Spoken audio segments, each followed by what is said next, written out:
খুলনায় পুলিশের উপপরিদর্শক সুকান্ত দাসকে পুলিশি হেফাজত থেকে ছেড়ে দেওয়ার অভিযোগে মেট্রোপলিটন পুলিশের সদর দপ্তরে তালা ঝুলিয়ে দিয়েছে বিক্ষুব্ধ ছাত্র জনতা। পাশাপাশি সড়ক অবরোধ করায় বন্ধ হয়ে যায় রূপসা থেকে খুলনা শহরে প্রবেশের পথ। কোনো সাড়া না পাওয়ায় কেএমপি কমিশনারের পদত্যাগের এক দফা দাবি জানিয়েছেন আন্দোলনকারীরা।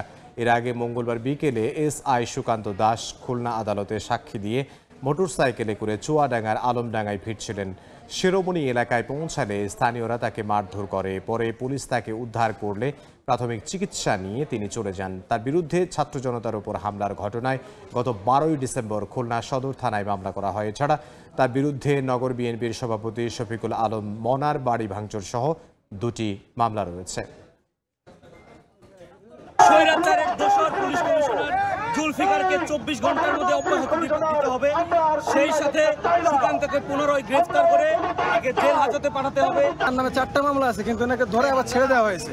কেন ছেড়ে দেওয়া হয়েছে এর জবাব, যথাযথ কোনো জবাব আমাদেরকে দেন নাই। আমাদের চাওয়া একটাই যে সুকান্তকে 24 ঘন্টার ভিতরে প্রশাসন ধরে আনবে এবং তাকে জেলে সোপর্দ করবে। তদন্ত শেষ না হওয়া পর্যন্ত আমরা বলতে পারি না কে কতটুকু, মানে কোন অপরাধে কে কতটুকু দায়ী।